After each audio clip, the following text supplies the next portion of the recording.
नमस्कार दोस्तों, आप सभी का इस चैनल में बहुत बहुत स्वागत है। तो जैसा कि आप सभी को मालूम है कि बहुत लंबे समय के बाद एडुटेरिया का करंट अफेयर वार्षिकी जो है वो लॉन्च हो चुका है। तो ये वार्षिकी जो है आपका ये अगस्त 2024 से लेकर जुलाई 2025 तक का है। ये 2025 का वार्षिकी जो है वो बीपीएससी 71st एग्जाम से ठीक पहले लॉन्च हो चुका है।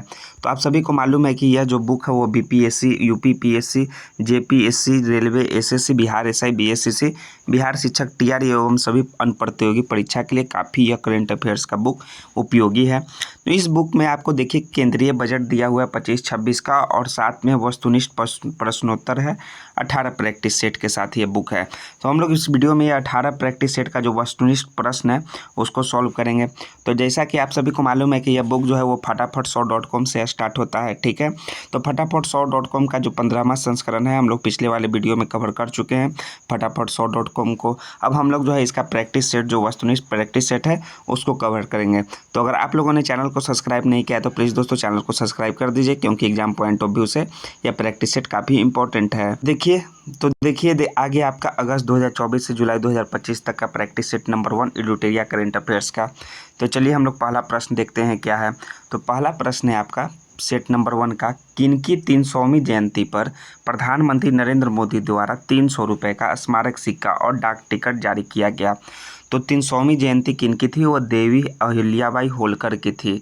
इनकी जो 300वीं जयंती थी इन पर जो है 300 रुपये का स्मारक सिक्का और डाक टिकट जारी किया गया। तो एक प्रश्न आपका यहाँ से हो गया, 300वीं जयंती किनकी थी? देवी अहिल्याबाई होलकर। और कितने रुपए का डाक टिकट और स्मारक सिक्का जारी किया गया? तो वो 300 रुपये का। सो ऑप्शन नंबर बी पहला नंबर का प्रश्न का करेक्ट आंसर होगा। दूसरा नंबर का प्रश्न देखिए कि मई 2025 में उल्लास नव भारत साक्षरता कार्यक्रम के तहत किस राज्य ने खुद को पूर्ण साक्षर राज्य घोषित किया है? तो किस राज्य ने जो है पूर्ण साक्षर राज्य घोषित किया है? तो वो राज्य का नाम है दोस्तों गोवा। गोवा जो है उल्लास नव भारत साक्षरता कार्यक्रम के तहत खुद को पूर्ण साक्षर राज्य घोषित कर लिया है। यानी option number C correct answer हो जाएगा दूसरा नंबर के प्रश्न का। तीसरा नंबर का प्रश्न देखिए कि भारतीय भाषाओं के लिए भारत का पहला स्वदेशी रूप से विकसित एआई आधारित multi modal large language model का क्या नाम है? Multi modal large language model का तो उसका नाम है दोस्तों भारत जेन। क्या नाम है? भारत जेन उस मॉडल का नाम है। इस प्रकार से आपका option number D correct answer हो जाएगा। ये सभी आपका करंट अफेयर से रिलेटेड प्रश्न है जो एक साल के अंदर के सारे करंट अफेयर हैं। 4 नंबर का प्रश्न है कि केंद्र सरकार ने जम्मू कश्मीर के किस वन्यजीव अभयारण्य को इको सेंसिटिव जोन के रूप में घोषित किया है?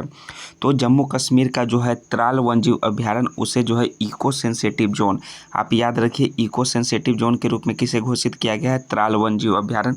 यानी ऑप्शन नंबर बी 4 नंबर के प्रश्न का करेक्ट आंसर होगा। 5 नंबर का प्रश्न है कि भारत सरकार ने जनगणना 2027 की घोषणा की है जिसमें जातिगत जनगणना भी शामिल होगी, ठीक है, जातिगत गणना। तो यह कितने चरण में आयोजित की जाएगी? तो 2027 में जनगणना की घोषणा हुआ। इससे पहले कब जनगणना हुआ था? 2011 में हुआ था। तो 2011 के बाद 2027 में हो रहा है, और इसमें यह भी घोषणा हुआ है कि जातिगत गणना भी शामिल होगी। तो यह कितने चरण में आयोजित होगी? तो ये जो है 2 चरण में आयोजित होगी, 2। यानी ऑप्शन नंबर ए 5 नंबर के प्रश्न का करेक्ट आंसर हो जाएगा। 6 नंबर का प्रश्न देखिए भारतीय रिजर्व बैंक यानी कि आरबीआई, ठीक है, शॉर्ट फॉर्म इसका आरबीआई है। तो आरबीआई ने वर्ष 2025-26 के लिए कितने प्रतिशत जीडीपी वृद्धि का अनुमान लगाया है? तो आरबीआई ने जो है वो 6.5% जो है जीडीपी वृद्धि का अनुमान लगाया है। So option number C 6 number के प्रश्न का करेक्ट आंसर हो जाएगा। तो जैसा कि देखिए हम लोग जो आंसर बता रहे हैं वो एडुटेरिया के द्वारा आंसर की दिया हुआ है। अगर आपको लगे कि नहीं हमने गलत बताया है तो आप आंसर की से मिलान कर लीजिएगा। इसका पीडीएफ जो है वीडियो के डिस्क्रिप्शन में टेलीग्राम का लिंक दिया है, वहाँ से आप ज्वाइन कर सकते हैं और पीडीएफ को प्राप्त कर सकते हैं। और साथ ही अगर आपको लगे कि इसका आंसर गलत है तो आप जो है कोशिश कीजिएगा कि आंसर सही जानने का, ठीक है, पता कीजिएगा कि आखिर इसका सही क्या होगा। 7वां नंबर का प्रश्न है कि भारत के पहले मानव युक्त हरे गहरे समुद्र मिशन से संबंधित निम्नलिखित कथनों पर विचार करें। क्या है? पहले मानव युक्त गहरे समुद्र मिशन। तो वो कौन सा मिशन है दोस्तों? वो देखिए और विचार कीजिए, सत्कथन का चयन करना है 7 नंबर के प्रश्न का। तो पहला है कि भारत 2026 तक अपना पहला मानव गहरे समुद्र अन्वेषण मिशन जो है समुद्रयान लॉन्च करेगा। तो ये आपका स्टेटमेंट ट्रू है।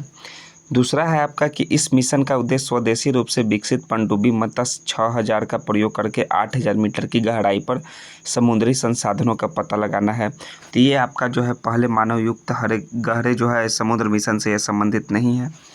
समुद्रयान पृथ्वी विज्ञान मंत्रालय के नेतृत्व में डीप ओशन मिशन यानी कि DOM का एक प्रमुख घटक है। ये आपका स्टेटमेंट ट्रू है। तो जैसा कि आपका जो सही कथन है वो आपका पहला है और तीसरा है, तो इसका आंसर की के हिसाब से आपका कथन 1 और 3 राइट आंसर हो जाएगा, यानी कि आंसर की में सी इसका करेक्ट आंसर है।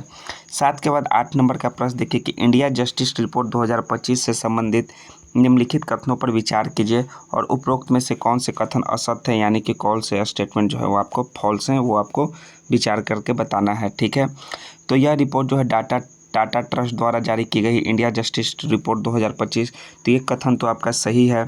रिपोर्ट के अनुसार भारत में पुलिस जनसंख्या अनुपात अभी भी प्रति 1 लाख जनसंख्या पर 155 पुलिसकर्मियों का है। यहाँ भारत नहीं, यहाँ भारत होगा। ठीक है, यहाँ गलत, यहाँ जो है प्रिंटिंग है। तो ये भी आपका स्टेटमेंट ट्रू है। केवल 8% महिला अधिकारी वरिष्ठ पदों पर है, ये भी स्टेटमेंट ट्रू है। और न्यायपालिका में प्रति 10 लाख आबादी पर केवल 15 न्यायाधीश हैं, जबकि वांछित संख्या जो है 50 है। तो ये भी आपका स्टेटमेंट ट्रू है। तो इंडिया जस्टिस रिपोर्ट 2025 से संबंधित सभी कथन सत्य हैं, तो कोई भी इसमें असत्य नहीं है, यानी कि ऑप्शन नंबर डी उपयुक्त में से कोई नहीं इसका राइट आंसर है। 8 के बाद 9 नंबर का प्रश्न देखिए, असम और मेघालय सरकारों ने ब्रह्मपुत्र की किस सहायक नदी पर संयुक्त रूप से 55 मेगावाट की जल विद्युत सिंचाई परियोजना शुरू करने की सहमति जताई है? तो बताइए किस सहायक नदी पर? इसका जो राइट आंसर होगा वो होगा कुल्सी नदी पर। किस पर? कुल्सी नदी पर जो है 55 मेगावाट की जल विद्युत सिंचाई परियोजना शुरू करने की सहमति जताई गई है। So option number D correct answer हो जाएगा। 10 नंबर का प्रश्न देखिए कि प्रधानमंत्री नरेंद्र मोदी ने जम्मू कश्मीर के रियासी जिले में स्थित दुनिया के सबसे ऊंचे रेलवे आर्च ब्रिज का उद्घाटन किया है। तो यह ब्रिज जो है किस नदी पर स्थित है? तो यह ब्रिज हम लोग सभी जानते हैं किस नदी पर स्थित है, चिनाब नदी पर स्थित है दोस्तों। चिनाब यानी option number C right answer हो जाएगा 10 नंबर का प्रश्न का। 11 नंबर का प्रश्न देखिए क्या है कि निम्नलिखित कथनों पर विचार कीजिए और कौन से कथन सही है यानी कि ट्रू है वो आपको बताना है। ये 2 स्टेटमेंट में से। तो पहला है कि विश्व स्वास्थ्य दिवस 2025 की थीम स्वास्थ्य शुरुआत आशाजनक भविष्य मातृ और नवजात शिशु स्वास्थ्य पर केंद्रित है, जिसका उद्देश्य वैश्विक नीति कार्रवाई को गति देना है। तो यह जो है थीम विश्व स्वास्थ्य दिवस 2025 का राइट आंसर है। दूसरा है कि यह दिवस विश्व स्वास्थ्य संगठन WHO के स्थापना के उपलक्ष्य में 7 अप्रैल को मनाया जाता है, जो 1948 में स्थापित हुआ था। ये भी आपका स्टेटमेंट ट्रू है दोस्तों। और देख लीजिए क्वेश्चन यहाँ भी बन गया आपका कि WHO का स्थापना कब हुआ था? तो 1948 में हुआ था। और स्वास्थ्य दिवस कब मनाया जाता है? संगठन विश्व स्वास्थ्य दिवस जो मनाया जाता है वो 7 अप्रैल को मनाया जाता है। इस प्रकार से दोनों स्टेटमेंट आपका ट्रू है, तो 11 नंबर का सी राइट आंसर हो जाएगा। 12 नंबर का प्रश्न देखिए, किस व्यक्ति ने गुजरात के मोढेरा में लगातार 20,000 बार सूर्य नमस्कार करके विश्व रिकॉर्ड बनाया है? तो लगातार 20,000 बार जो है सूर्य नमस्कार करके रिकॉर्ड बनाया है, उस व्यक्ति का नाम है संदीप आर, जो कि हरियाणा के रहने वाले हैं। तो संदीप आर ऑप्शन नंबर सी 12 नंबर के प्रश्न का राइट आंसर हो जाएगा। 13 नंबर का प्रश्न देखिए, किस बैंक ने भारत के शहरी बुनियादी ढांचे को उन्नत करने के लिए 10 अरब डॉलर तक निवेश करने की घोषणा की है? तो उस बैंक का नाम है एशियाई विकास बैंक। ठीक है, एशियाई विकास बैंक ने जो है 10 अरब डॉलर तक का निवेश करने की घोषणा किया है शहरी बुनियादी ढांचा को उन्नत करने के लिए। इसका प्रमुख उद्देश्य क्या है? शहरी बुनियादी ढांचा को उन्नत करना है। ठीक है, so option number A 13 number के प्रश्न का राइट आंसर हो जाएगा। 14 नंबर का प्रश्न देखिए क्या है कि किस राज्य की 2 आर्द्र भूमियों खीचन और मेनार को आधिकारिक तौर पर रामसर स्थल घोषित किया गया है? 2 आर्द्र भूमि है, एक का नाम है खीचन और दूसरा का नाम है मेनार, तो उसको जो है आधिकारिक तौर पर रामसर स्थल घोषित कर दिया गया है। तो ये किस स्टेट का है? तो ये जो है दोस्तों वो राजस्थान का है। किस स्टेट का है? ये राजस्थान का है। सो ऑप्शन नंबर डी इसका राइट आंसर हो जाएगा। 15 नंबर का प्रश्न है कि भारत का कौन सा शहर सबसे अधिक तेंदुओं की संख्या वाला महानगर तथा भारत के तेंदुआ राजधानी बन गई है? आपको बताना है दोस्तों कौन सा शहर है जहां सबसे अधिक तेंदुओं की संख्या वाला महानगर है तथा भारत की तेंदुआ राजधानी भी बन गई है। उस शहर का नाम है दोस्तों बेंगलुरु। जिस हिसाब से आपका जो आंसर की का स्टेटमेंट नंबर 15 का जो डी दिया है, तो हमने बताया बेंगलुरु शहर इसका जो है राजधानी भी बन गई है, ऑप्शन नंबर डी। 16 है कि इतिहास में पहली बार दुनिया की पहली एकीकृत पक्षी सूची आधिकारिक रूप से जारी की गई है। तो पक्षी सूची का नाम क्या है दोस्तों? उसका नाम है एवी लिस्ट जारी की गई है आधिकारिक रूप से। इस प्रकार से 16 नंबर का option number B correct answer होगा। 17 नंबर देखिए कि विश्व बैंक द्वारा जारी एक रिपोर्ट के अनुसार भारत में वर्ष 2011-12 में गरीबी दर 27.1 से घटकर कितनी हो गई है। तो गरीबी दर जो है 27.1 से घट के जो है 5.3% हो गई है। इस प्रकार से आपका ऑप्शन नंबर सी 17 नंबर के प्रश्न का करेक्ट आंसर होगा। 18 नंबर का प्रश्न देखिए कि भारतीय रिजर्व बैंक से NBFC लाइसेंस प्राप्त करने वाली कौन सी कंपनी पहली भारतीय ई-कॉमर्स कंपनी बन गई है। NBFC लाइसेंस प्राप्त करने वाली उस कंपनी का नाम है दोस्तों फ्लिपकार्ट। ठीक है, फ्लिपकार्ट जो पहली भारतीय ई-कॉमर्स कंपनी बन गई है NBFC लाइसेंस प्राप्त करने वाली। सो ऑप्शन नंबर डी इसका राइट आंसर है। और ये किससे प्राप्त किया है, ये RBI से प्राप्त किया है। 19 नंबर का प्रश्न है कि किस राज्य सरकार ने पहली कक्षा से विद्यार्थियों के लिए बुनियादी सैन्य प्रशिक्षण शुरू करने का घोषणा की है। तो किया महाराष्ट्र की सरकार ने। किस राज्य सरकार ने, महाराष्ट्र की सरकार ने जो है वो पहली कक्षा से विद्यार्थियों के लिए बुनियादी सैन्य प्रशिक्षण शुरू करने की घोषणा की है। इस प्रकार से 19 नंबर का ये करेक्ट आंसर हो जाएगा। 20 नंबर है कि भारत ने ईरान में फंसे भारतीय छात्रों को वापस लाने के उद्देश्य से किस ऑपरेशन की शुरुआत किए थे। तो ईरान में फंसे भारतीय छात्रों को वापस लाने के उद्देश्य से ईरान ने जो ऑपरेशन सिंधु, किसके ऑपरेशन का शुरुआत किया, ऑपरेशन सिंधु का शुरुआत किया। So option number B 20 number के प्रश्न का करेक्ट आंसर होगा। 21 नंबर का प्रश्न देखिए, किस राज्य के प्रसिद्ध भारतीय मादक पेय फेनी, क्या है फेनी, एक मादक पेय, भारतीय मादक पेय फेनी को भौगोलिक संकेत यानी कि GI टैग दिया गया है। तो वो किस राज्य का प्रसिद्ध है, वो फेमस है दोस्तों आप गोवा का। कहाँ का, गोवा का। सो 21 नंबर का सी राइट आंसर होगा। 22 नंबर का प्रश्न देखिए क्या है कि भारत के राष्ट्रपति द्रौपदी मुर्मू की ADC नियुक्त होने वाली पहली महिला नौसेना अधिकारी कौन बनी है। तो ADC नियुक्त होने वाली पहली महिला अधिकारी का नाम है लेफ्टिनेंट कमांडर यशस्वी सोलंकी। ठीक है, इस प्रकार से ऑप्शन नंबर डी 22 नंबर के प्रश्न का करेक्ट आंसर होगा। 23 नंबर है, किस राज्य सरकार ने औद्योगिक विकास को बढ़ावा देने के लिए उद्योग क्रांति की शुरुआत की है। तो उद्योग क्रांति की शुरुआत किसने किया है, तो वो किया है दोस्तों पंजाब सरकार ने। इस प्रकार से ऑप्शन नंबर बी 23 नंबर के प्रश्न का करेक्ट आंसर होगा। 24 नंबर का प्रश्न देखिए क्या है कि गुजरात के गिफ्ट सिटी में क्वींस यूनिवर्सिटी बेलफास्ट के नए अंतर्राष्ट्रीय परिसर का पहला डीन किसे नियुक्त किया गया है। गुजरात के गिफ्ट सिटी में क्वींस यूनिवर्सिटी बेलफास्ट, क्या नाम है यूनिवर्सिटी का, क्वींस यूनिवर्सिटी बेलफास्ट। तो इसके जो पहले डीन नियुक्त किए गए हैं उनका नाम है दोस्तों प्रोफेसर M सतीश कुमार। इस प्रकार से ऑप्शन नंबर सी 24 नंबर के प्रश्न का राइट आंसर होगा। 25 है कि बिहार सरकार ने वरिष्ठ नागरिकों, विधवाओं और दिव्यांगों की पेंशन 400 रुपये से बढ़ाकर कितने रुपये प्रतिमाह करने की घोषणा की है। और इसके साथ साथ जो है सभी दिव्यांगों, वरिष्ठ नागरिक, विधवाओं को जो है रुपए जो है अब अकाउंट में आने भी लगे हैं। तो कितने रुपए आने लगे हैं, वो 1100 रुपये। इस प्रकार से option number B right answer हो जाएगा। 26 नंबर का प्रश्न है, अंतर्राष्ट्रीय योग दिवस पर योग नीति लागू करने वाला भारत का पहला राज्य कौन बन गया है। तो योग नीति लागू करने वाला भारत का पहला राज्य जो है उत्तराखंड बन गया है। तो उत्तराखंड यानी option number D right answer हो जाएगा 26 नंबर के प्रश्न का। 27 है कि किस राज्य सरकार ने ट्रांस समुदाय को OBC का दर्जा देने तथा आंगनबाड़ी कार्यकर्ताओं के लिए 50% आरक्षण की घोषणा की है। तो उस राज्य सरकार का नाम है दोस्तों असम राज्य सरकार, जो कि जो है ट्रांस समुदाय को OBC का दर्जा भी दिया है तथा आंगनबाड़ी कार्यकर्ताओं के लिए 50% आरक्षण देने का घोषणा भी किया है। तो इस प्रकार से 27 नंबर का असम सी राइट आंसर होगा। ऑप्शन नंबर 28 है कि हाल ही में जारी किए गए एक रिपोर्ट के अनुसार कौन सा देश 2024 में जापान को पीछे छोड़कर दुनिया का सबसे बड़ा ऋणदाता देश बन गया है।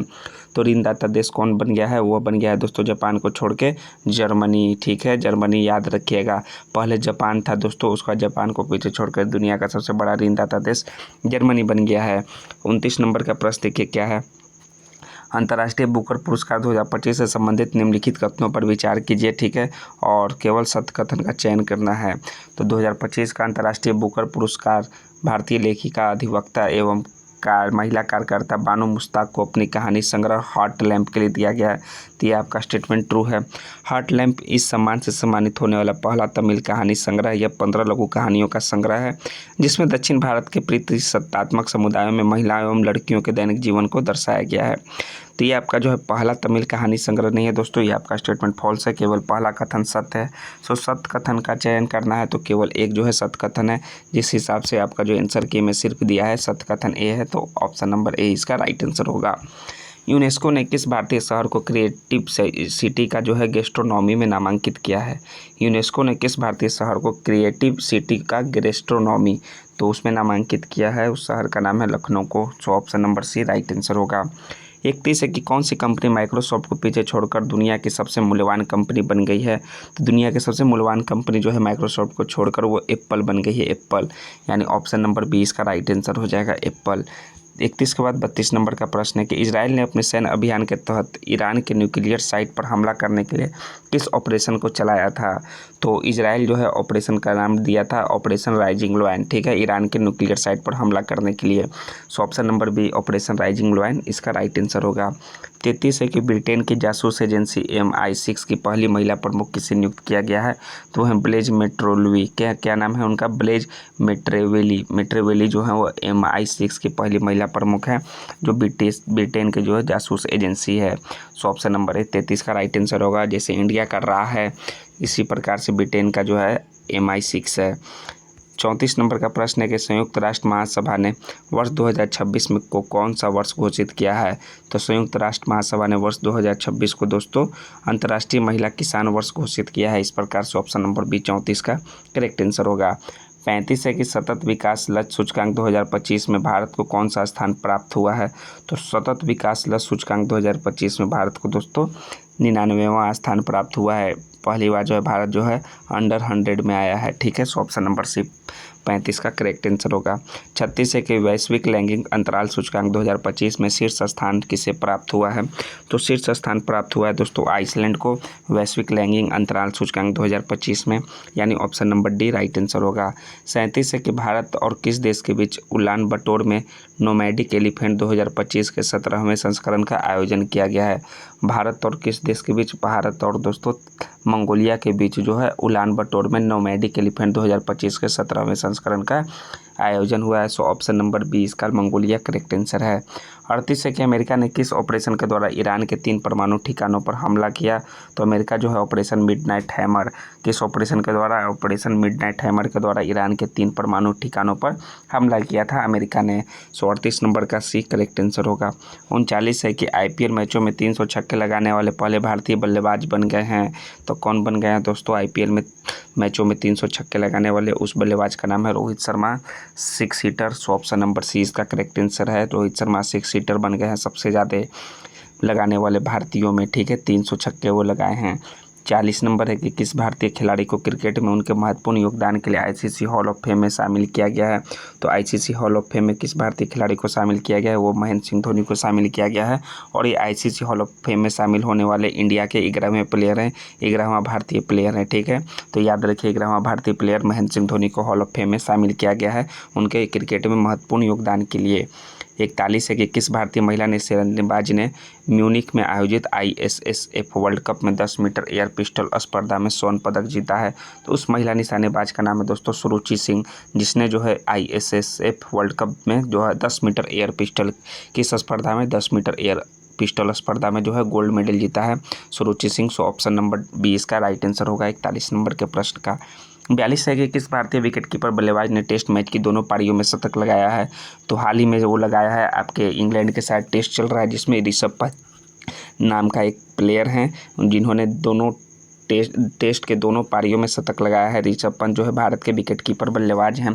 So option number C Rishabh Pant इनका करेक्ट आंसर हो जाएगा। वो पहले भारतीय हैं जो विकेटकीपर बल्लेबाज बने हैं जो टेस्ट मैच की दोनों पारियों में शतक लगाए हैं। तो 42 नंबर का सी ऋषभ पंत इसका करेक्ट आंसर है। 43 नंबर का प्रश्न देखिए क्या है कि ICC विश्व टेस्ट चैंपियनशिप 2025 का खिताब किस देश ने जीता है। तो ICC विश्व टेस्ट चैंपियनशिप 2025 का खिताब जो है दक्षिण अफ्रीका ने जीता है।